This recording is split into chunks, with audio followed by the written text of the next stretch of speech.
Selamat pagi semua. Nah, hari ini kita akan membicarakan nih tentang ekosistem digital versus bank digital. Nah, sebelumnya guys, aku mau tanya-tanya gimana kuliah ini kalian guys? Baik, Baik. Hmm, hari-hari ini kita sibuk-sibuk ya. Nah, kita akan menyempatkan waktu kita untuk ngomongin nih ekosistem digital versus digital banking yang lagi hangat di masyarakat ini. yang pertama, bank digital itu adalah bank yang menyediakan dan melakukan aktivitas bisnisnya melalui saluran elektronik.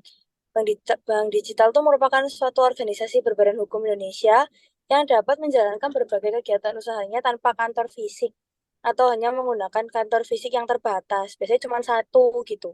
Perbankan digital tuh selain mempunyai bank baru juga bisa menggunakan bank lama yang melakukan transformasi menjadi bank digital. Next.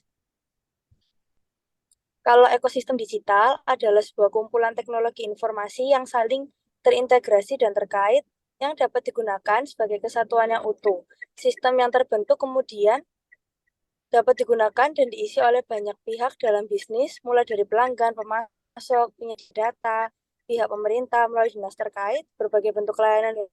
Lalu selanjutnya, apa aja sih layanan yang diberikan oleh digital banking dan ekosistem digital? Buat layanan digital banking itu, yang pertama ada internet banking. Jadi jenis-jenis transaksi internet banking itu di antara lain ada transfer dana, informasi saldo, mutasi rekening, informasi nilai tukar, lalu ada pembayaran tagihan, contohnya kartu kredit, telepon, ponsel, dan listrik. Lalu ada juga pembelian, misalnya isi ulang pulsa telepon, tiket pesawat, dan saham. Lalu yang kedua ada phone banking. Phone banking itu eh, transaksi yang dapat dilakukan phone banking yang dapat dilakukan oleh nasabah itu antara lain yang pertama transfer dana, yang kedua informasi saldo, yang ketiga mutasi rekening, yang keempat pembayaran, dan yang kelima adalah pembelian.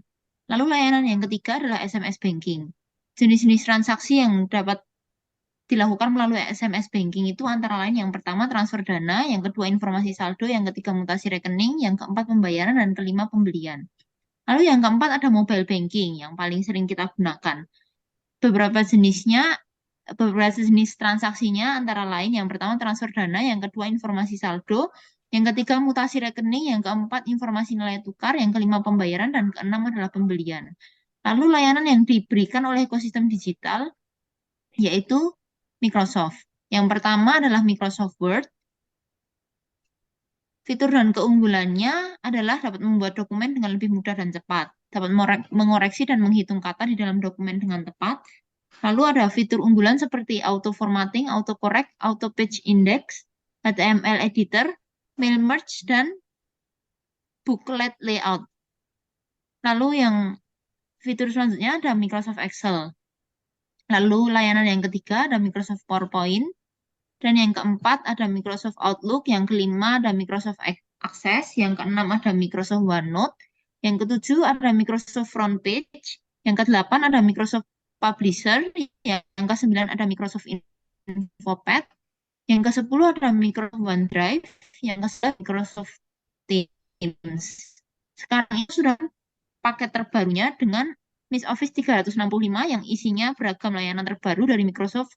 MS 365 berisi beberapa aplikasi Office seperti Word, PowerPoint, Excel, Outlook, Access, dan Publisher. Namun untuk Microsoft Access dan Microsoft Publisher hanya tersedia untuk PC atau perangkat komputer. Menyikapi kondisi yang sudah dipaparkan oleh teman-teman saya sebelumnya, gimana sih sebenarnya bank digital itu harus menyikapi kehadiran digital ekosistem seperti Microsoft? Mereka itu harus berkolaborasi atau harus berkompetisi? Sebaiknya pilihan yang dipilih oleh bank digital adalah berkolaborasi, seperti contohnya berkolaborasi dengan Microsoft 365, seperti yang dilakukan oleh Bank Mandiri pada tahun 2020, Bank BRI yang berkolaborasi dengan Microsoft pada tahun 2021, dan Bank BTPN pada tahun 2022. Adapun Bank Mandiri ini bekerja sama dengan Microsoft untuk mengoptimalkan proses bisnis mereka agar Bank Mandiri ini bisa menggunakan cloud dan kecerdasan buatan yang dikembangkan oleh Microsoft untuk mengelola dan mengembangkan bisnis perbankan mereka. Dan Bank BRI memperkuat kerjasamanya dengan Microsoft melalui penandatanganan Memorandum of Understanding mengenai kemitraan strategis dalam akselerasi transformasi digital.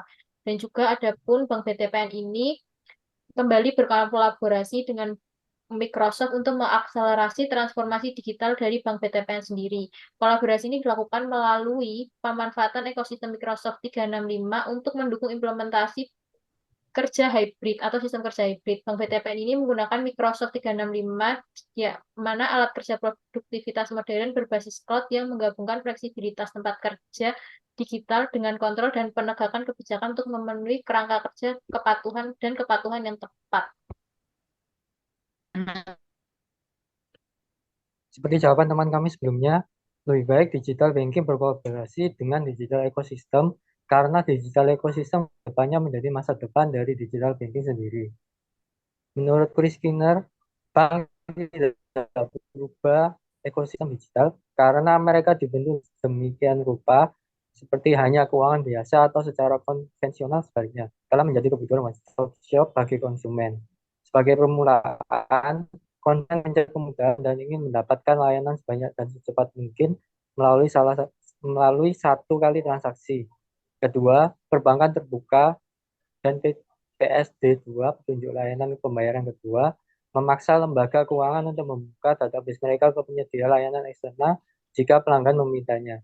Seperti yang dijelaskan Skinner dalam Doing Digital, fintech adalah salah satu keuangan pendorong dalam digitalisasi sistem perbankan dan tentunya memainkan peran kunci dalam penciptaan ekosistem digital. Nah, meskipun sebagian besar bank mungkin tidak langsung mengikuti evolusi yang telah diuraikan di atas, tetapi bank digital memiliki banyak alasan untuk mulai membangun dan bergabung dengan ekosistem digital. Karena ekosistem digital itu solusinya win-win solution bagi kedua pihak yang terlibat antara bank digital dan digital ekosistem sendiri. Dalam ekosistem digital ada tiga kelompok shareholder, yaitu bank, penyedia layanan pihak ketiga, dan pelanggan. Semua berdiri untuk mendapatkan keuntungan dari ekosistem digital. Dengan begitu, ekosistem digital tidak berbeda dari ekosistem yang kita temukan di mana-mana. Nah, selain itu, mengapa ekosistem digital ini harus berkolaborasi dengan bank digital? Karena eh, di bank digital ini konsumen mendapat pengalaman yang lebih baik melalui ekosistem digital. Konsumen mendapat manfaat dari ekosistem dengan mendapat akses dari berbagai pelayanan melalui saluran aplikasi perbankan. Tidak perlu lagi berbelanja dengan aplikasi lain, cukup di satu aplikasi yang praktis dan mudah. Lalu bank mendapatkan loyalitas nasabah melalui ekosistem digital dengan menawarkan serangkaian layanan yang lengkap terhadap konsumen. Bank dapat pelanggan menjauh dari dengan menawarkan serangkaian layanan lengkap kepada konsumen. Bank dapat menarik banyak nasabah. Terlebih lagi, eh, bank dapat membuka aplikasi smartphone karena untuk nasabah. Dengan menggunakan aplikasi untuk fungsi tertentu, mereka mendapatkan pengalaman dengan bank yang bersangkutan dan dapat mempertimbangkan untuk memindahkan bank mereka ke layanan yang lebih lengkap. Lalu yang ketiga yaitu mitra eksternal mendapatkan data ekstra melalui ekosistem digital. Mitra dalam ekosistem dapat bertukar data dan setiap mitra dapat menambahkan nilai pada data tersebut. Misalnya, maskapai penerbangan mendapatkan informasi keuangan tambahan tentang pelanggan, dapat mengetahui pada siapa penawaran upgrade ditawarkan. Perusahaan elektronik juga dapat mengestimasi pelanggan berdasarkan keinginan mereka untuk membeli banyak peralatan mewah. Setelah itu dapat jadi data pelanggan ini dapat di-tracking untuk melihat juga data keuangan mereka dan apa saja yang akan mereka beli sehingga dapatkan apa yang menjadi kebutuhan konsumen. Nah, karena kita membahas Microsoft, nah Microsoft ini sedang memperkembangkan namanya Microsoft Cloud for Financial Service Capability. Visi yaitu untuk mempercepat inovasi dan kestabilan pertumbuhannya. Nah, sekian dari vlog kelompok kami. Terima kasih.